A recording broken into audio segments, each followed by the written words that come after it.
2:28. ¿A qué le debemos dar más importancia, don Álvaro Forero, esta semana?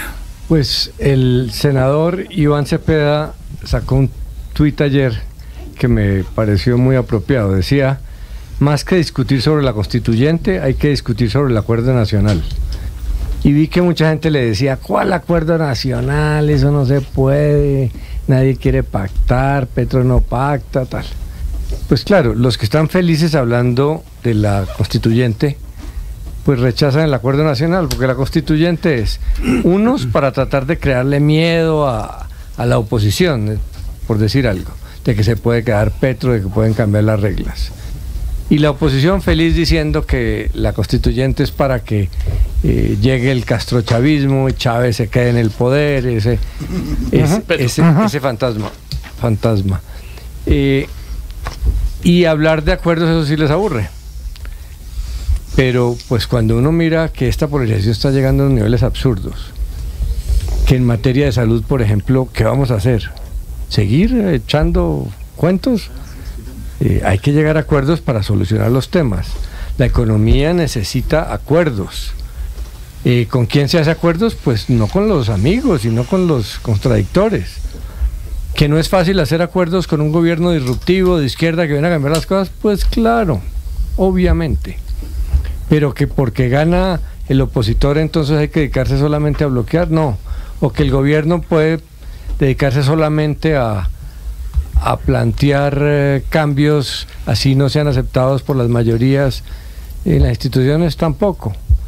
Entonces, por más ridículo y aburrido que les parezca, la labor de toda democracia es buscar acuerdos, porque sin acuerdos no se logra nada. Y sabe que vi hoy en el noticiero de Caracol al mediodía y hoy en Blue Radio también, que el senador David Luna, la senadora Paloma Valencia, en el tema de educación, creo que fue el que estaban discutiendo. Ese es un buen ejemplo. Es un buen ejemplo.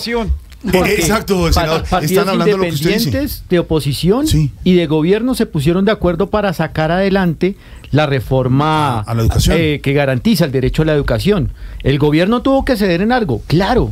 Todo acuerdo requiere una cosa que le complemento, Juan Camilo, a lo que dice don Álvaro. No viene en ningún momento un tono diferente a la ministra, que es muy correcta, de mucha altura, una gran ministra de Educación, y el senador David Luna, la senadora Paloma Valencia, hablando de educación y pensando bien en la educación de nuestros hijos. Es decir, lo que usted dice, sí, porque hay algunas personas que si los señores de la oposición se ponen a discutir el tema, entonces ya de pronto les parece mal. Pues sí, así tiene que hablarlo, ser. Sí, pero, ese es el escenario. Pero lo digo no porque haya una gran polarización y división en este gobierno.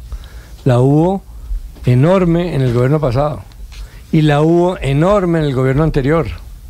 Y la hubo enorme en los dos gobiernos anteriores. ¿Cómo? Este país está en una división muy grande. Ese cuento de que es solo Petro, no. El presidente anterior, por ejemplo, recién se posesionó, dijo que iba a llamar a un acuerdo nacional. Se demoró 2 semanas en no invitar a los contradictores y nunca hubo acuerdo. En el gobierno de Santos con el proceso de paz, ¿cómo? Se creó una polarización, una oposición brutal. En el gobierno de Uribe, todo el que no estaba con Uribe era guerrillero. Este país lleva en esa falta de acuerdos mucho tiempo. Por eso es que no se hacen reformas. Y por eso le dejaron todas las reformas a Petro. Entonces Petro las propone y tampoco con Petro. Entonces la reforma de salud no funcionó con Duque, ni con Santos, ni con Petro. Porque estamos en un sistema político dedicado a la polarización, a la oposición, a no hacer nada. ¿A qué le debemos dar más importancia, don Pedro Viveros? Jorge Alfredo, yo había visto y me equivoqué que el Parlamento de Colombia solo había apoyado o había sacado, podía sacar adelante la ley de reforma pensional, pero el día de hoy el senador Humberto de la Calle, una persona muy juiciosa en el Parlamento, sacó un trino o un, bueno, como le digan ahora, donde hace, digamos, una especie de hilo y pone las leyes que ha aprobado el Parlamento, y yo había olvidado, por ejemplo, el Ministerio de la Igualdad, que se lo aprobó a la señora ministra, la doctora Francia Márquez. Sí, señor.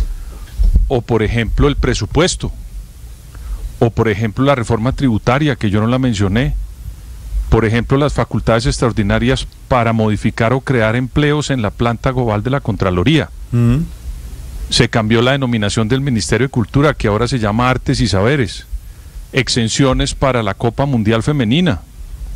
Se destinan recursos para garantizar la alimentación de las personas privadas de la libertad y otra serie de proyectos de ley en los que yo no había caído en cuenta. Entonces sí me parece importante darle importancia, Jorge Alfredo, a la conclusión que tenga esta legislatura para evaluar cuáles fueron los proyectos que sacó adelante, porque por ejemplo el de la ley del Ministerio de Igualdad y Equidad hay que evaluarlo, para muchas personas es positiva, para otras no, pero la sacó este Congreso, aparte de varias otras de las que ya le mencioné.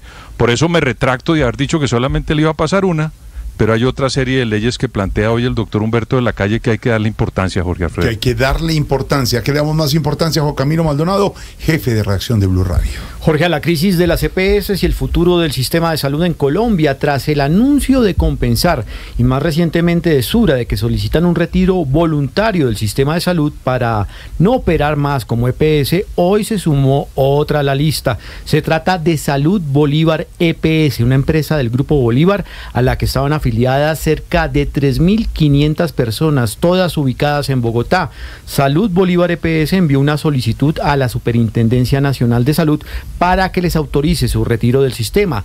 Los trámites, autorizaciones, procedimientos y medicamentos se siguen prestando de forma habitual hasta tanto la Superintendencia de Salud no confirme el retiro de esta EPS. Todo esto mientras el ministro de Salud, Guillermo Jaramillo, justificó la crisis en el sistema porque no se aprobó la reforma que quiso el presidente Gustavo Petro. Lo dijo en la Comisión Séptima del Senado, donde también estuvo el superintendente de Salud, Luis Carlos Leal, que solo atinó a decir que es muy triste lo que está pasando con las EPS liquidadas, y más triste lo que reveló, que ni siquiera hoy la Superintendencia de Salud cuenta con una respuesta clara para poder identificar qué fue lo que ocurrió en cada uno de los casos de estas EPS liquidadas. A todo eso tenemos que darle más importancia. ¿Por qué? Porque ¿qué importa?